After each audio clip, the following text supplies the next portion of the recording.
As we go beyond the budget, we are chatting with a member of the ICATT Taxation Committee, Mr. Shivanan Deopersad, and we say good morning and welcome to the Now Morning Show. I'm happy to be here. We are pleased to have you because one of the hot topics was taxation, specifically the property tax, something that you once described as one of the bedrock taxes. And I wondered if you still felt the same way, because there have been some other changes to make impact on, well, the tax conversation. Do you think that it is still? Property tax in concept certainly is a bedrock tax in the context of what it does on the revenue side. In terms of comparable taxes, you have to pay it with VAT and PAYE. And I noted the song you were playing. The doctor say, you pay as you earn. So I'm sure that's from the 1970s. So that was establishing a collection mechanism to get a nice constant cash flow to pay public servant salaries and all these things. You want that constant cash flow. Pay as you earn perhaps was the first one. 1989, 1990, we had VAT being added to that. Now we like to forget that property tax has been around, lands and building tax has been around since the 1920s. So it is really the OG of taxes, of that constant band of tax that you get every year, pay salaries, nice and constant cash flow. Unlike corporation tax and petroleum tax, which could be 20 billion and then 2 billion. Right? This is a nice constant cash flow. So it certainly is that bedrock tax.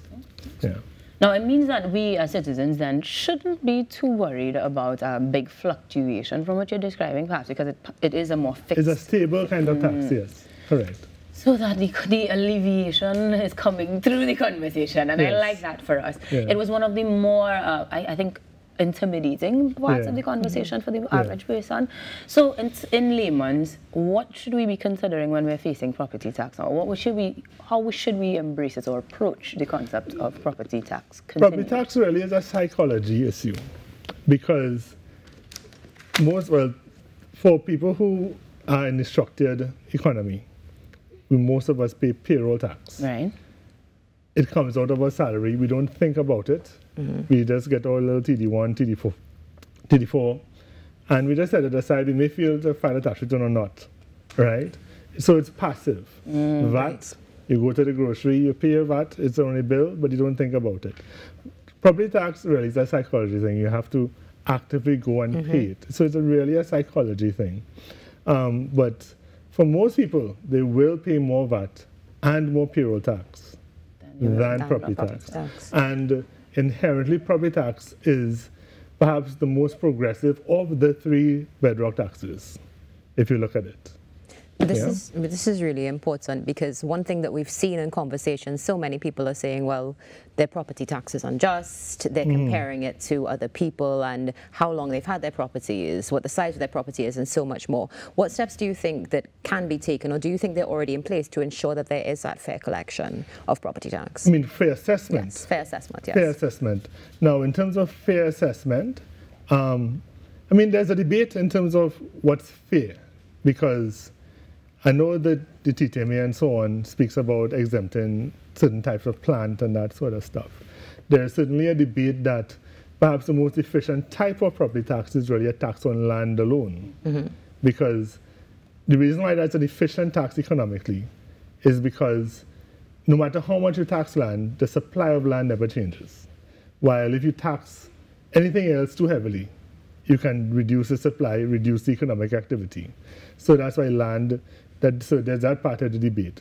In terms of the property tax as it is, it's really just a matter of utilizing the system. You get assessed, you think your house has a rental value of 50,000, you got assessed for 100,000. There is an appeal process and so on to have that remediated. And it is an active system. It is something that is all over the world. You have this appeal system in place, and like every other part of the justice system, we all like to see it move faster and so on. But Mr. Deopersad, would you say that it is something we could see perhaps evolving, as you mentioned? I think it should. It will. And I think that perhaps in reducing the rate from 3% to 2% is partly an acknowledgement that we're in the early stages, that some people may get slightly higher valuations or lower, But the people who will complain will be the ones who will be highly valued. Right. And therefore, the 2% is perhaps a little bit of a concession because we're in the early stages. But I expect the tax to mature, the administration to mature, and perhaps the rate will go up. Now, that shouldn't be scary, in my mind, should not be scary in itself, because it's the most progressive of the three taxes. If you have a higher property tax but a lower rate of VAT, you will end up with a more equitable mechanism overall. Yeah. I like that you just mentioned VAT, because another point of conversation is, of course, the VAT bonds for the budget 2024-2025. Right. Yeah. Can you expound on that for us? Right. So the VAT bonds, now, ideally, in an ideal system, we have businesses that make what they call zero-rated supplies, particularly in the energy sector. You have a lot of zero-rated supplies because oil, natural gas are zero-rated. All exports are zero-rated. So therefore, these businesses will almost hardly pay any kind of output VAT on their sales, but they will have VAT on their inputs and drive significant refunds. So therefore, it creates a cash flow challenge for the government to find the money to pay these refunds. And so the VAT bond is, okay, I acknowledge that I have this refund to pay you, rather than just have it sit out there and you don't know what's happening. I give you a bond, 5 years, how many years to give it for? And so I'll give you the cash in that time, you have certainty, and you get a little bit of a return, I believe a 3 to 4% return. So there's certainty around that. I know previously the bonds were tradable. The minister mentioned that they would be putting in mechanisms to slow down the tradability. It implied that it might slow down the tradability of the bond in order to slow down the consumption of foreign exchange. I'm not too sure how that will work. As a business person, it would be a little bit of a concern, because if I need cash now, I need cash now, right? So therefore, it would be a little bit of a concern if you're forcing me to hold this bond for a period of time. It seems as though there is an actual effort to make sure that both business citizens and the average citizen, in both of the conversations we had so far, are given some sort of assurance of consistency. Yes. Do you think this was actually a deliberate part of these structures? Because it wasn't necessarily noted in previous budgets that stipulated time periods, agreements like bonds were established every other, or rather, in previous or more recent budgets. Do you think that was an active choice of the government to do so? Well, it is certainly an active choice of the government to manage its cash flow. And as they say, it's basically trying to have taxpayers hold the bonds and still use the U.S. reserves, particularly the energy companies, to pay current taxes. So it is a kind of an attempt to hold these CT bonds today and still use more for U.S. to convert to pay current taxes. So it is a mechanism to try to pull more U.S. into the Trinidad banking system. We all know we can all benefit from that immediately, yes. businessman or otherwise. Yeah. Now, we have a lot to get through in terms of the tax conversation, but I do want to also just touch a little bit on in terms of the outstanding VAT owed, because the general public is very aware of those cases. Do you feel that enough was said or expressed on sort of alleviating those debts as well? Well, I think this goes back to the VAT bond, right? In terms of that is one way to try to manage, create certainty at least. Even though you're not getting cash in hand, create certainty. That's what the VAT bond does. But certainly, yes, there is a broader issue regarding outstanding tax refunds. And yes, there is technical certainty that the government will pay you eventually.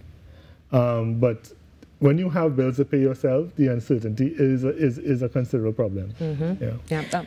And I guess that's why the tax amnesty might be the next conversation, because that does alleviate some of the stress that one might feel. Yeah. How do you feel about the expressions shared in this year's budget where tax exempt amnesties are continued? Yes, so we certainly, tax amnesties are always welcomed by the business community, right? So it does give an opportunity to bring your tax affairs up to date.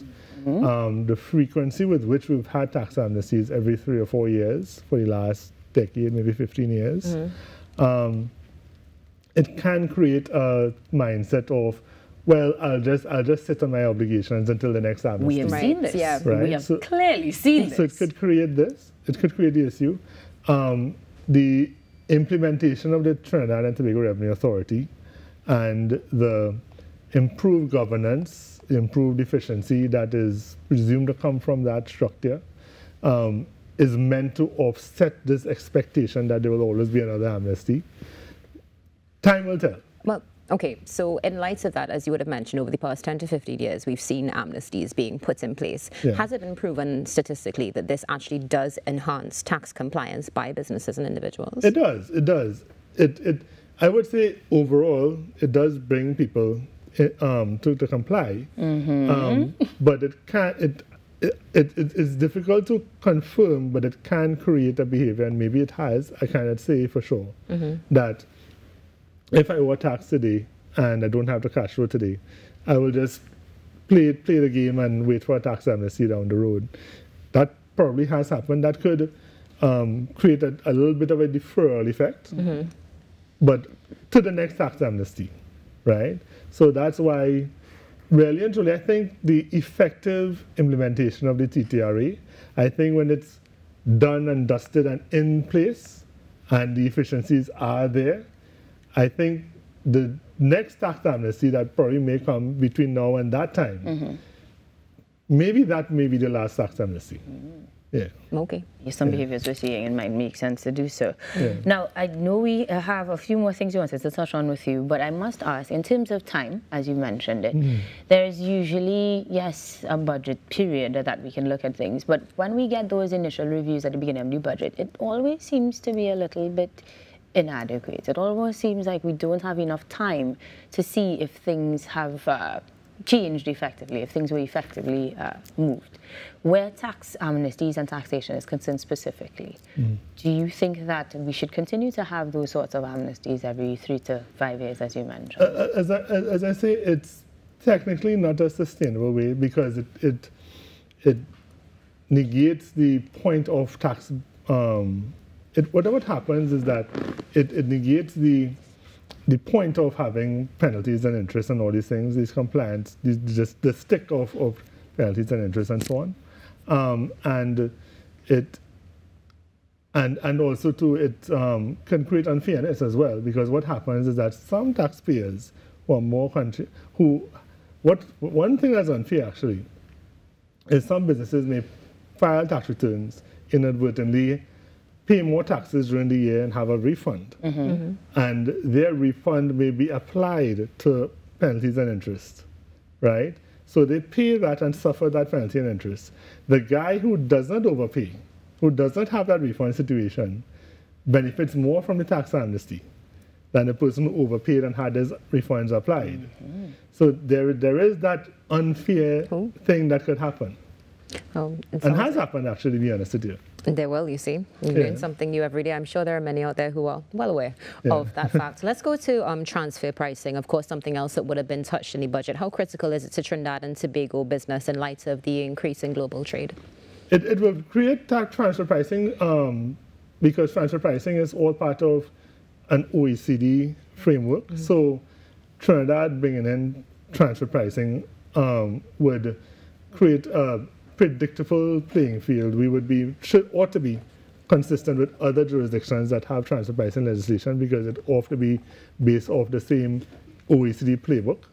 So therefore, Trinidad should be like other countries and would have the same legislation. Currently, we have artificial and fictitious as our Section 67. Artificial and fictitious transactions may be disregarded by the Board of Revenue. Now that is that line. Simple legislation brings ambiguity and a room for interpretation and uncertainty, potential for litigation down the road by the tax authority. So transfer pricing legislation, more precise, more prescriptive, could create more certainty for businesses upfront. Well, Mr. Deopersad, we have so much more that we can encounter on the topic of tax that I feel like we'll see before the end of the week and check in to get some more insight. Sure. But for now, we've gotten some value in information to at least give us a little bit less stress where post-budget conversations and tax are concerned, thanks to the Now Morning Show. So guys, we're going to take a break and come back with more that you could learn right here on Now. Doctor said, play as you were.